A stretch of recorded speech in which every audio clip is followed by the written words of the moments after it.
Hello, welcome back to day 3 of the 3-day cleanse experience.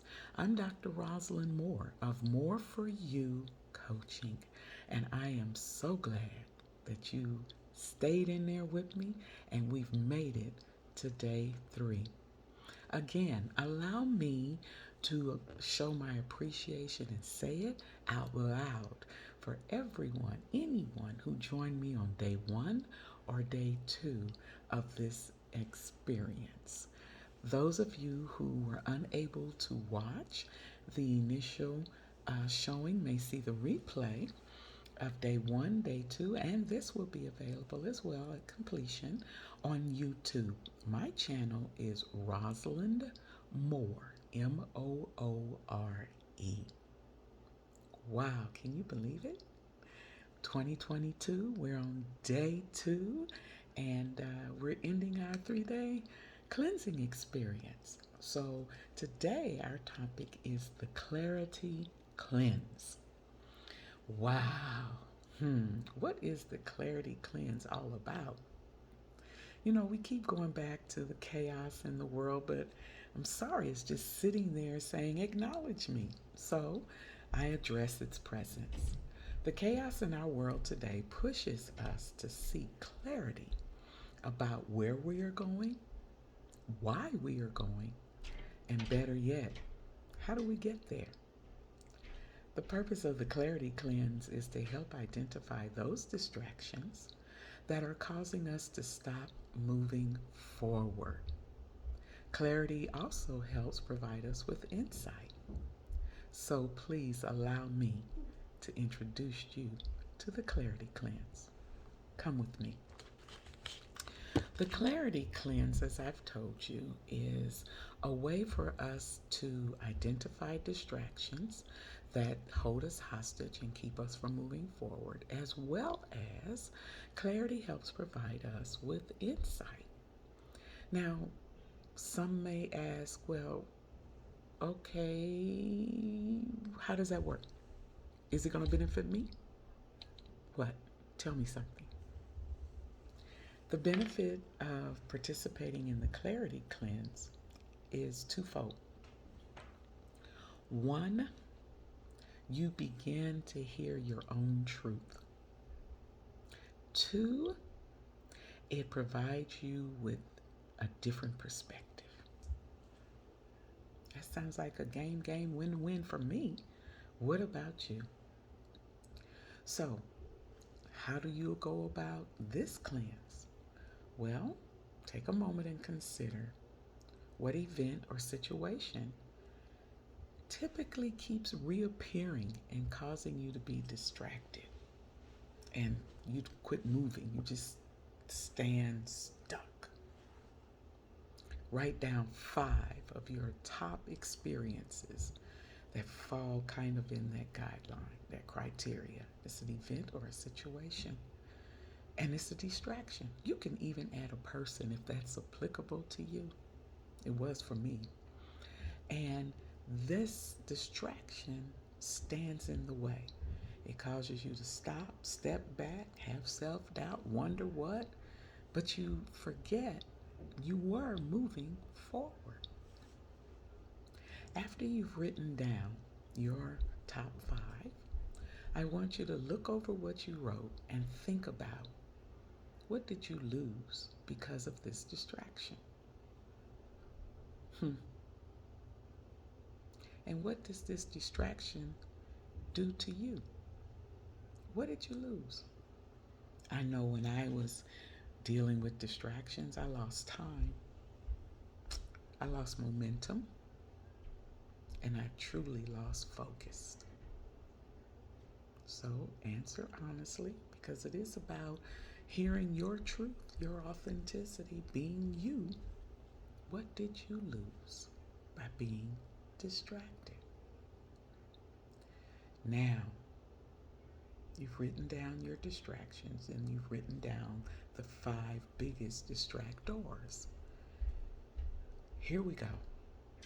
Write down, what did you gain when you finally got the courage to set that distraction aside and keep moving forward.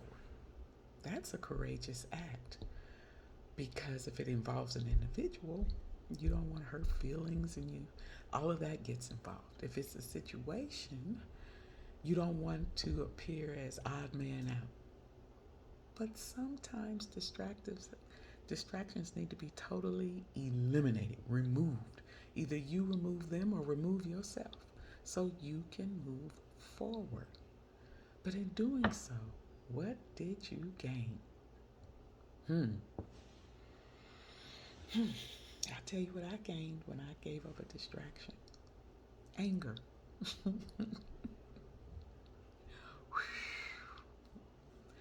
And when I got rid of a distraction, I got rid of bitterness. They were holding me real tight, real good, and I was helping. But I had to learn and realize I had stopped growing.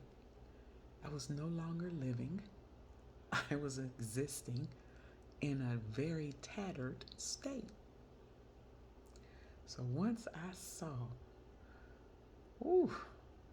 what I gave up and the gain I would get was this happiness, peace, joy, self assurance, motivation, inspiration. I haven't been the same since and I don't intend to go back. So, what will you gain? Now, you know some of the things I lost. But what else did I gain? What about you? Now, look over your list and you pick the most difficult distraction you got right now. And let's write a goal to help you use the courage and strength that you have to address this distraction.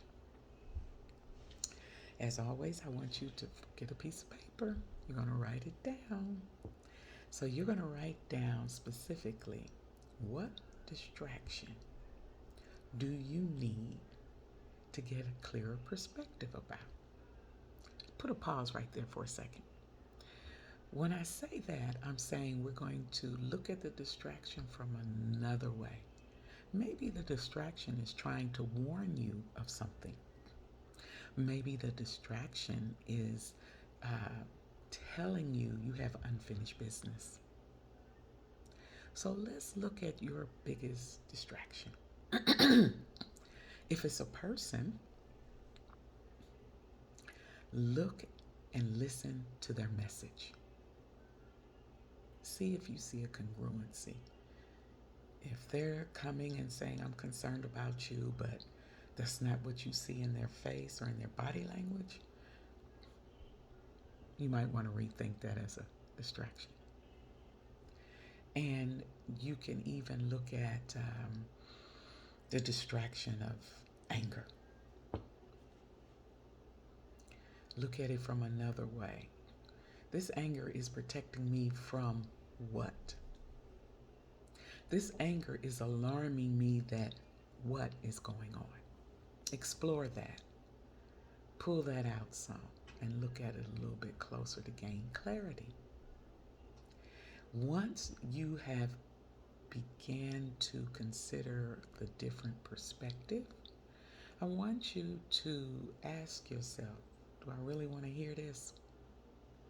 I mean, a different perspective sometimes can be rough because it's brutal. It's authentic. It's not the flowering kid and, oh, that's so wonderful. No, ma'am.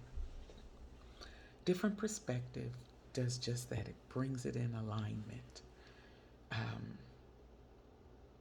Sometimes we can't handle the truth. So before you set out on your clarity cleanse, ask yourself, am I really ready to hear the truth about what's going on? If you come up with, I gotta know something because what's been going ain't working, then ask yourself, how committed are you to using this perspective once you hear it? If you hear and you come out and say, I can't do that, girl, no. That's a zero. It's an outright no. No shame in your game. If you're thinking about, well, there's bits and pieces I could use of that, and well, it did kind of make sense, then that sounds like about a five, and that's a maybe.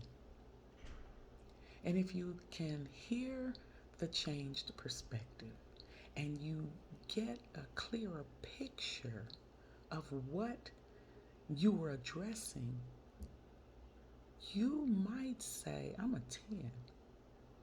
And a 10 means I'm all in. Irrespective of where you fall on the continuum, you are still valuable. You are able to give yourself permission to get there when you're ready. And it's okay. Now, you've got this changed perception and you've turned it around and looked at it, and it's beginning to feel kind of okay, a little uncomfortable at first, but you're beginning to see how you could work with this, right? So, what do you have in your life? Who can you share this changed perspective with? That's your support person. And they are absolutely invaluable. You can't ask for anyone better than a support person because they're your cheerleader. They sometimes keep your feet grounded, but more importantly than that, they encourage you to use your strength of resilience and stick to itiveness. That means you stick with it. Perseverance. They encourage you to dig down deep and use that clarity so that you can move forward. While you are using them, ask yourself, how will I begin to honor this perspective? Will I change? And if I'm going to change, how will I change? Hopefully you'll change for the better because you've at least given yourself permission to consider looking at that distraction from a different viewpoint. You could even possibly look at the distraction and it is no longer a distraction, and you may choose to apply it to your everyday life. Whatever you decide, whatever works for you and it fits good and you feel comfortable with it, then go with it. Go with it. Because after you have made your decision, it's now time to ask yourself, and when will I start? Will it be today? What about tomorrow? Next week? And then ask yourself what time. You know your time frame better than I. So be honest. If you're an early morning person that likes to get in and get it done, choose the morning to begin working on this different perspective, this voice of reason, this clarity. If you're an afternoon person, maybe you need a moment to lay in and then deal with it. Or how about you're a late night person and everything has to be done before you can settle in and enjoy the quiet and time you'll need to embrace this different perspective. Again, whatever you choose, it's okay. Because you, my friend, have designed a goal that will help you gain clarity by looking at your distractions from a different perspective. Congratulations. You have done 3 days of cleanse with me. You had a spirit cleanse, a life cleanse, and now you have had a clarity cleanse. Now, let me just say, these are not in-depth sessions that we've had. They were simply introduction. Introduction. But I encourage you to consider using some of the tools you picked up and begin your own journey toward a better you. Well, let me say this for you. Clarity is beneficial to our journey because it helps us to consider or envision different perspectives. Clarity helps us begin to recognize and understand our response to certain distractions we encounter. There is one thing though, and we said it before, and you got to be true to you, and that is, are you willing to listen to the voice of clarity as it speaks to you? I want to leave you with this. A mind once stretched by a new idea never regains its original dimension. That was said by Oliver Wendell Holmes. Thank you for joining me. I am Dr. Rosalind Moore of More For You Coaching. If you would like to reach out and connect with me, please email me at rosalindmoore58@gmail.com. I'll spell my name ROSALINDMOORE58@gmail.com. Thank you again, and I look forward to seeing you in February. We're going to have something else on the deck. Okay, you take care, and it's 2022. You got this. Bye-bye.